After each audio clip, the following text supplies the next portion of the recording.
यहाँ इस कार्यक्रम को एक तरह का जनमंच की नकल करने का प्रयत्न किया गया है। और मैं तो यही कहूंगा कि भाई नकल आप करिए, लेकिन नकल के लिए भी थोड़ी अक्ल चाहिए होती है। हमें तो कहते थे कि आप अधिकारियों को वहां पर डराते धमकाते, तो आप तो बहुत बड़ी वहां पर जो है वो धूप बत्ती जला करके उनकी पूजा कर रहे हैं। जैसे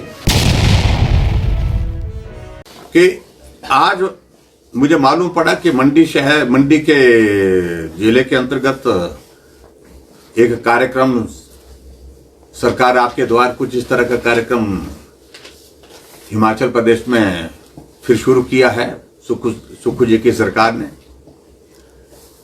उनकी परेशानी क्या है आखिरकार? जनमंच जो हमने शुरू किया था और ऐसा एक कार्यक्रम था जिसमें प्री जनमंच होता था, आदि समस्याएं लोगों की उसी में ही सॉल्व हो जाती थी। अधिकारियों को मालूम होता था कि अगर हमने यहां समस्या का समाधान नहीं किया तो वहां पर मंच पर हमको जाकर के समस्या का समाधान करने के लिए काम करना पड़ेगा, अपनी बात कहनी पड़ेगी, इसलिए पहले ही हो जाती थी। और यहां इस कार्यक्रम को एक तरह का जनमंच की नकल करने का प्रयत्न किया गया है।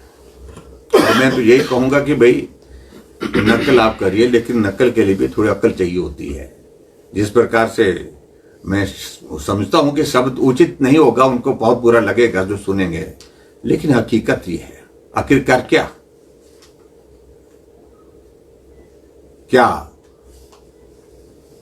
जो जनता के द्वार, सरकार जनता के द्वार अगर इस तरह का इस कार्यक्रम का आयोजन कर रहे हैं तो क्या देश दे रहे हैं?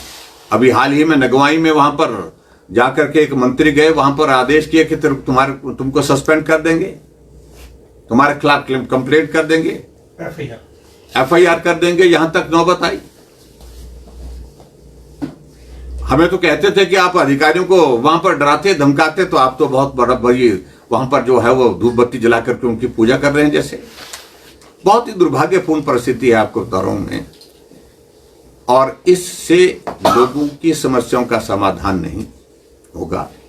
समाधान का तरीका बहुत बेहतरीन ढंग से हमने जो निकाला था वो एक रास्ता था। मैं इस बात को कहना हूं, 50,000 से ज्यादा समस्याओं को सुना, समस्याओं का समाधान हुआ।